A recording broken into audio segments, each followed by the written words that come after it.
Ladies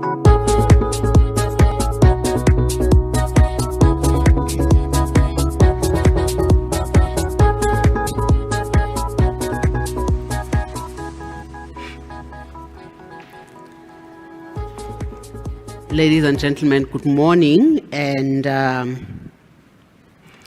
thank you very much, Nozipho, for that introduction. I've only been given 30 minutes to try and break down the topic that I've been given to address this morning, which is business or responsible business in a fractured society. The role of corporate South Africa in rebuilding trust and driving change. Very big topic, especially when you look at the fact that there are so many fractures that we sit with as a country, as a society, as an economy, as a people, as a continent that we actually need to address. So I really rise to this occasion with immense gratitude for the opportunity that I've been given to share my thoughts on this topic this morning. And Kathy, thank you very much for the conversation, or rather for the invitation. You know, we started this year as a country on a very high note. We started this year on a very positive momentum. It started as a great year of opportunity on a multiple fronts. And it started as a year that was going to be quite positive for South Africa. We had done a lot of work on the reform front. I think work that I'm very proud of as a business leader, because I really think business has done a lot in terms of ensuring that the reforms that needed to be implemented were implemented, and we really gave government our support. Load shedding was behind us. Transport and logistics is currently on the mend. Water is receiving attention. And as much as there is still a lot to do on the reforms, we are starting to see the fruits of the work that we have done. When we hit load shedding in March, we were already sitting on 311 days without load shedding.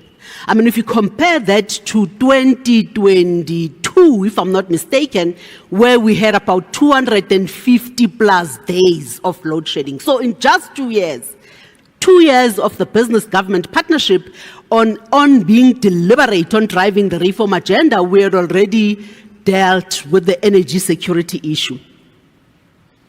This year, again, you would also remember that we assumed the G20 presidency at the beginning of the year. We went to Davos as a united team, South Africa, to activate our presidency on that critical platform. And we really did an amazing job of demonstrating the progress that we have made as a country. We really did a brilliant job of establishing in the minds of the world that South Africa is a jurisdiction that matters, that South Africa is a market that has a lot to offer, that South Africa is a country that is heading in the right direction. And by the end of WEF, there was consensus from global fund managers and banks that South Africa was one of the countries to look out for in 2025. That is the note on which we left WEF. And it was quite encouraging to see Moody's and Standard & Poor, review our outlook as a result. And we are obviously much better off as a country, or at least at that time we were. And I think none of us could have imagined the seismic shifts that were actually going to take place at that time. So we really find ourselves in a very interesting time. And if I take stock and look at where is South Africa at the moment, if I'm trying to address the topic of responsible business in a fractured society and how we rebuild trust and drive change, for me, there are three key fractures that South Africa needs to address for us to be able to change our trajectory. The first one is the political fracture, the second one is the societal fracture, and the last one is the geopolitical fracture. Not necessarily in that order of importance. And I'm deliberately leaving out the economic fracture because for me, economics is addressed by politics. If politics fail, the economy fails along with it. politics and economics are two sides of the same coin. You can't get one right without getting the other right.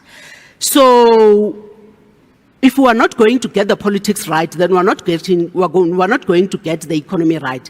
And unfortunately, it has to start with the politics, not with the economy. The politics has to come right for the economy to come right. You know, I'm currently reading a book titled Why Nations Fail by James Robinson and Darren, the name always trips me up, Darren Acemoglu, I think, Acemoglu, I don't know what language is this, James Robinson and Darren Acemoglu. It talks about how achieving prosperity as a country depends on solving basic political problems.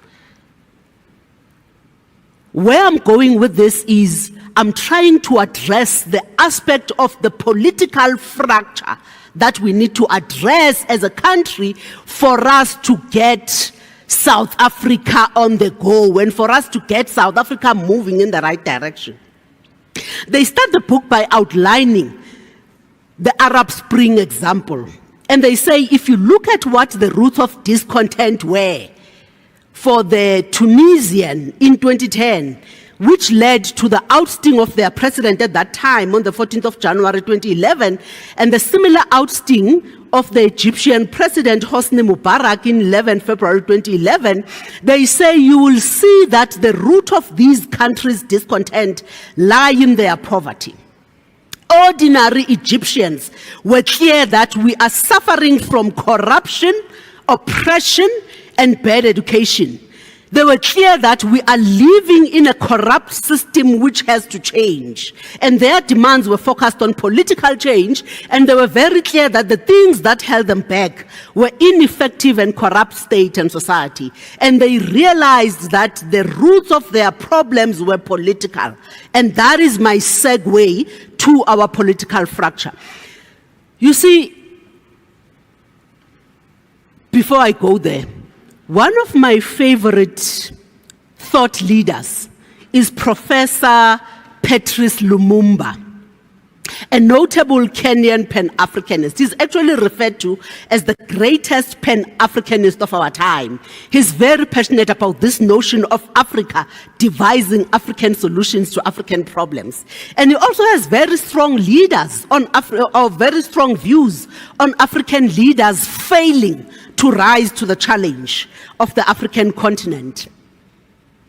And I recently came across his clip the other day where he was addressing a conference in Nigeria 2 years ago, if I'm not mistaken. He was asked to address the topic of Africa, the rising continent. And if you've listened to Professor Lumumba, you will know that he's very candid about these issues. He's very clear that Africa is what it is because our leaders are not what they ought to be. He starts by saying that if you elect a clown and you think that he will be king, what he does is that he converts the entire kingdom into a circus. He says, part of the African problem is that we don't have political hygiene.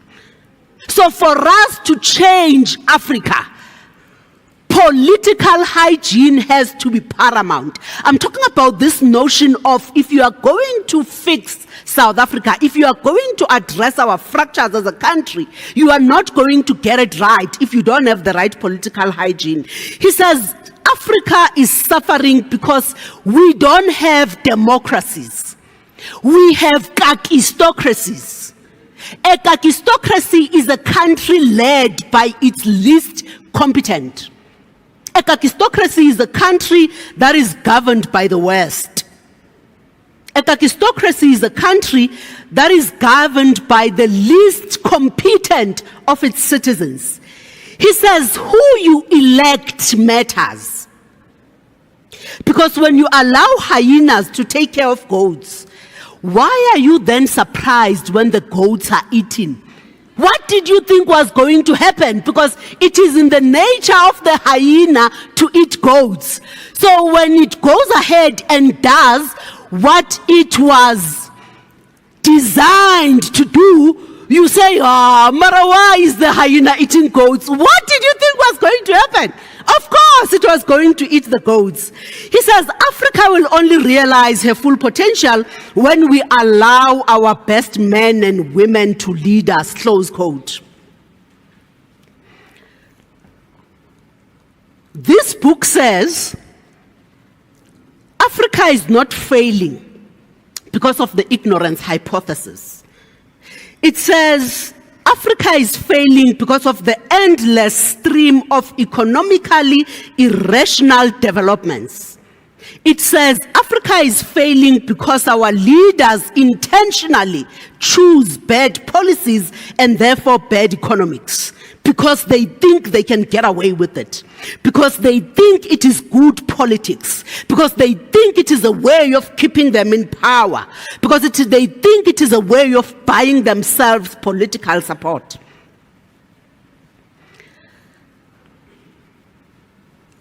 As a way of addressing this political fracture and this political risk, I think we did a phenomenal thing as South Africa on the 29th of May 2024 when we went to the polls. We decided as a country that we are better off having different people in government who represent a diverse range of social interests, because that has immense potential to enhance the quality of public policies and improve the quality of life for all. And I really think that that is the kind of power you unleash when you've got diversity. And I really believe that our election outcome on the 29th of May 2024 was an important cog towards addressing political hygiene in this country. And what we saw at the back of those elections, what we saw when the government of national unity came in, was that the financial markets signaled that optimism. The rand became fairly resilient. Significant re-rating of the bond and equities markets followed. Foreign inflows gained decent traction, and we saw a degree of predictability returning back to the South African market, and that is what you require to ensure that you rebuild confidence in the system. You see, confidence is important for performance.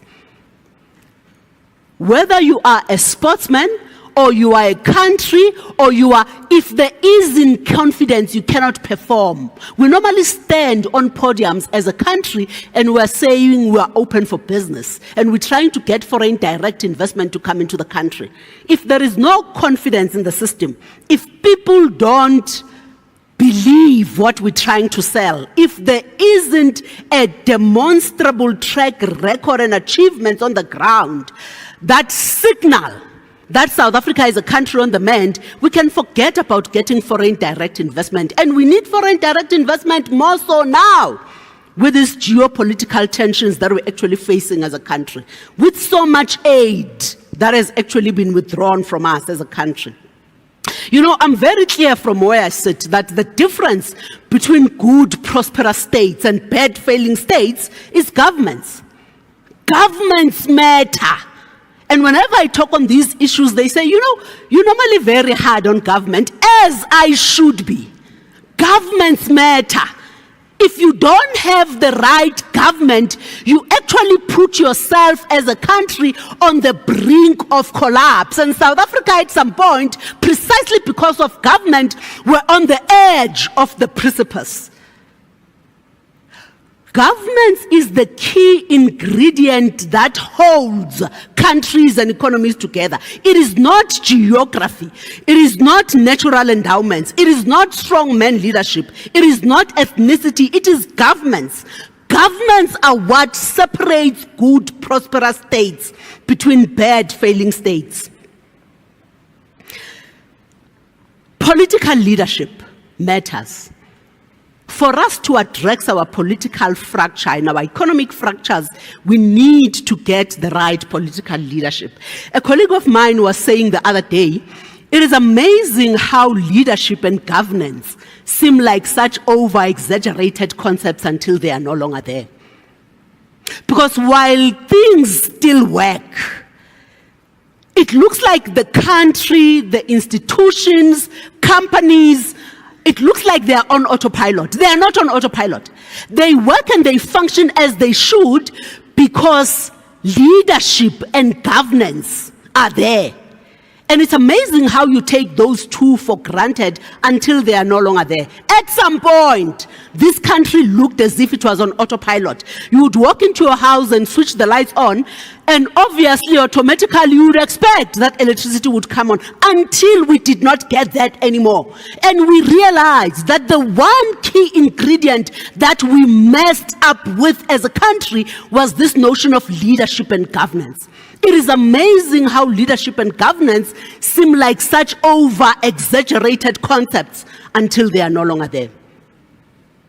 And that is what, from a political fracture perspective, we need to ensure that we get back to restoring. The business community that I lead is not normally comfortable in talking about the issues of politics.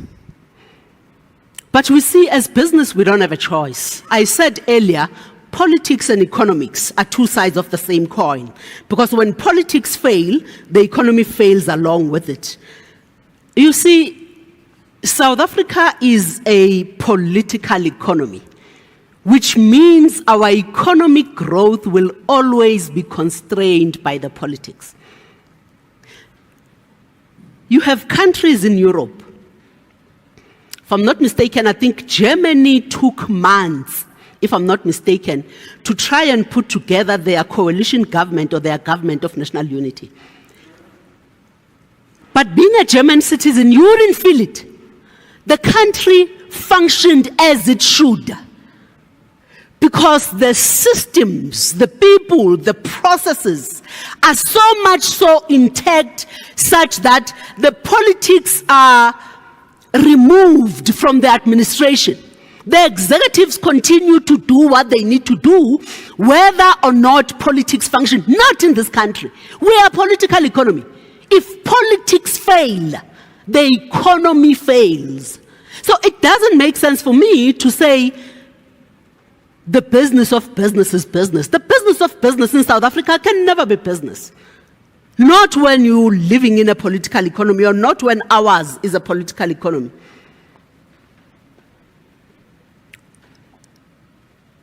I read somewhere that countries go down when business and the intelligentsia abandon politics. Because if business and the intelligentsia abandon politics, you're leaving this to the lowest common denominator. Because we have a responsibility as a country that if we are going to win, we need to put our best foot forward. So if business and the intelligentsia of this country decides to abandon politics, this country is going to fail. Countries go down when the business and the intelligentsia decide to abandon politics. I know the president recently, I think it was on the issues that they were having as the GNU, the VAT issue and whatever the case is, and we decided to write a letter as business leaders. I think there must have been 15 of us or whatever the case is.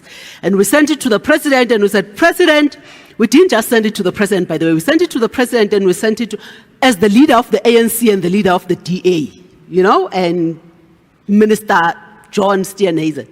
President, Minister Steenhuisen, we really implore you as the business community to please sit down and work out your issues. We're worried about where the country is. We're worried about political fracture. We think we have done so well over the past 10 months, and it would be unfortunate for us, The response of the president in the media said, we are not going to be dictated to by business. They have no business telling us what to do. You see, Business needs no one's permission to get involved in the issues of national interest. So he essentially told us to shut up and sit down. They tell us that all the time, by the way. But for me, it's neither here nor there. Business needs no one's permission, especially not governments, to intervene on issues of national interest. Because you see, we've got a vested interest in this country. We understand that our fortunes as business are tied to those of governments. If government fails, the country fails. And if the country fails, business fails. So we therefore have a responsibility of ensuring that we get involved to fix the issues of national interest. The business-government partnership that you have at the moment that is currently addressing the issue of energy, transport, logistics, and crime and corruption has done such a brilliant job, and that is why, through those efforts, we have managed to restore energy security in this country. So that is a great data point. So business, therefore, cannot take the posture that the business of business is business and we're not going to get involved. So in trying to answer the question of what is the role of business in trying to address some of these fractures and in trying to drive change, we cannot leave politics alone. And we are not going to be told by politics to leave them alone. Because when they mess up, the economy gets messed up. And if the economy gets messed up, then we are all in trouble. We saw what happened between 2009 and 2018. And we are in this mess as a country because business decided to leave politics alone. I don't think we should make that mistake anymore. The second fracture, only have 8 minutes. The second fracture that we need to address is the societal fracture. Now, for me, this one is this is the biggest risk. Politics is important, but I really think that this is the biggest risk that we face as a country. You know, I normally drive down the Winnie Madikizela Mandela Drive, ex-William Nicol. I don't know if that billboard is there, but it was there for quite a long time. It's the Yes Initiative billboard, Youth Employment Scheme, the Yes Initiative billboard. It always captured my attention when I drove past it. The caption on it was, the biggest risk to your business is that 2 out of 3 young people are unemployed. So yes, energy is an issue, yes, water, yes, transport, logistics, but the biggest risk to your business is that 2 out of 3 young people are unemployed. You know, whenever we talk about Africa, whenever we talk about South Africa, we speak about the fact that our greatest strength is that 60% of our young population is under 25. Actually, when you look at the research that is being done, it says in 2050, 25% of the world's population is going to be an African. We are currently sitting at about 1.4 billion people. In 2050, we are going to be sitting at about 2.7 billion people. We are growing at a faster pace than Asia, than India, than all of these countries that are growing. Actually, a lot of countries in Europe are not growing, they are declining. So the growth of our population is going to be a great strength for us as the African continent, and it means that Africa is going to be the continent of the future, because remember, capital is looking for markets, and markets are where people are. So if Africa is going to be sitting with 25% of the world's population by 2050, it means that Africa is going to be attracting a lot of capital because we are the market that capital in the world is actually looking for. So that is a strength. But let's agree and let's accept that it is a strength, and our young people are an asset only if they can be cultivated. As things stand, they are not an asset. They are a burden. I'm talking about societal fracture. And I'm saying that the biggest risk that we have as a country is that 2 out of 3 young people are unemployed. 65% youth unemployment in terms of the expanded definition. 42% unemployment. You've got more people that are unemployed than those that are employed in all the provinces except Gauteng and the Western Cape. 60% poverty levels. The most unequal society in the world. We are asking for trouble. It cannot be. If there is the great intervention that we actually need to look at as a country, is precisely that one. I have no doubt that that is the greatest fracture that we have as a country. It is our most profound schism that we need to address. I was talking to someone the other day, and they were actually saying that the 2021 July anarchy that we experienced as a country was not a rule of law problem. It was a poverty explosion problem. Because the people who left their houses and left their cars and whatever the case is, and went to the shopping malls for a bag of meal and a bag of sugar, and it was not people in this room. It was people who are not currently participating in the economic mainstream. Even if you and I happened to be in the proximity of that chaos at that time, I don't think any of us would have bothered. Actually, we would have went the opposite direction. We wouldn't have bothered to go into a Pick and Pay and try get a bag of meal. We experienced a poverty explosion problem. That is the biggest schism and fracture that this country has to address. There is no way that South Africa is going to win if we are not going to address our societal fractures. The book that I was referring to earlier on of Why Nations Fail says that the root of discontent for the people of Tunisia in 2010, which led to the Arab Spring, was poverty. If poverty unaddressed, or if we don't address poverty, that is precisely where we are going as a country. We are sitting in, I don't know, I think this is Woodmead, Sandton. We are in Sandton. I normally talk about the M1 bridge. There is absolutely no way that it is going to be sustainable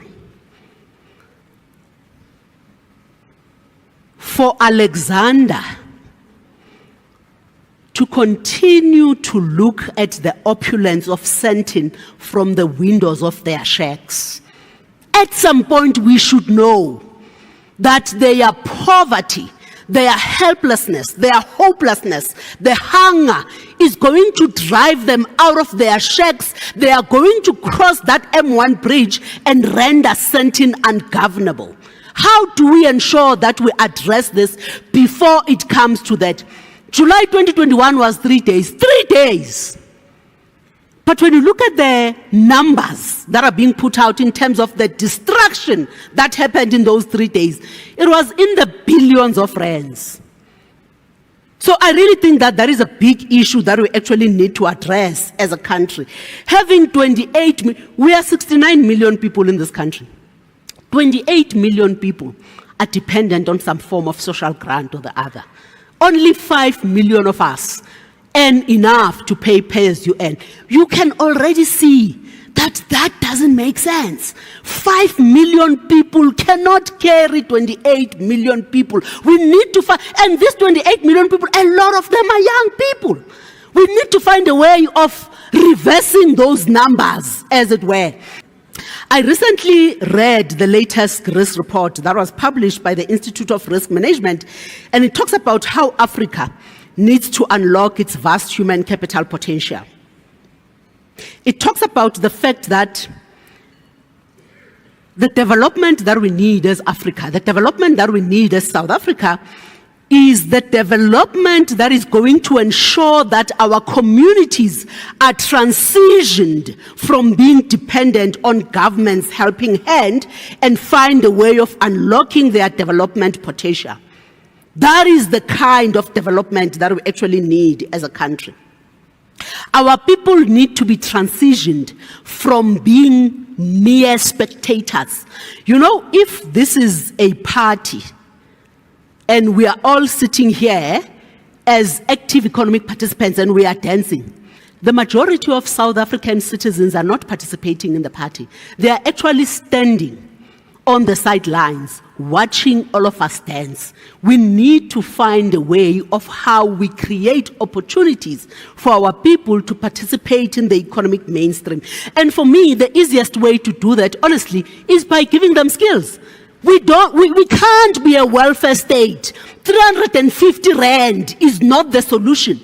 Growing the social welfare budget doesn't cut it. What is a 25-year-old supposed to do with 350 rand? And they are going to be earning 350 rands until when? You want to groom them to actively participate in the economic mainstream, and that is what we actually need to be focusing on. I'm not saying social grants are not important, but I'm saying social grants are a means to an end, and the end that we need to be working towards is finding a way of how we give these young people skills so that they can participate in the economic mainstream. I really think that Minister Kwahube is onto something.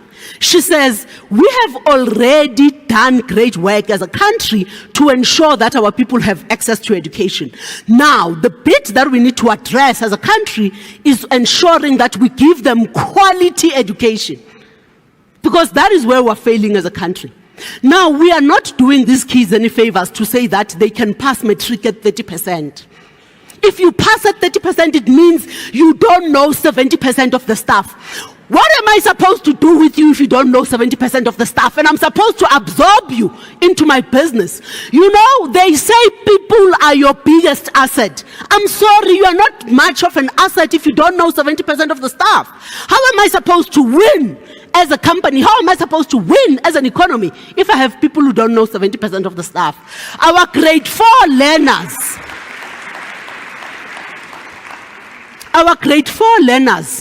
can't read for meaning. Grade 5s in Asia are being taught programming and coding. We are an open economy, which means we're not only competing with ourselves, we're competing with the rest of the world. So our young people have lost the race before they've even begun running. They might just as well not bother. How do we change that? How do we ensure that we don't condemn our young people to the same lives that they are trying to run away from? A life of RDP houses, a life of social grants, a life of education is the biggest game changer. It was a great game changer for me, and I know it was a great game changer for so many of you. So I really think that as a country, we are committing treason by not giving these kids quality education, because we are condemning them to a life of poverty. We are not breaking the cycle. Just like their parents, they are going to grow up to be dependent on social grants, to be dependent on social welfare, to be dependent on RDP houses. We really, if there is one big fracture that we need to address, that is the greatest fracture that South Africa needs to address.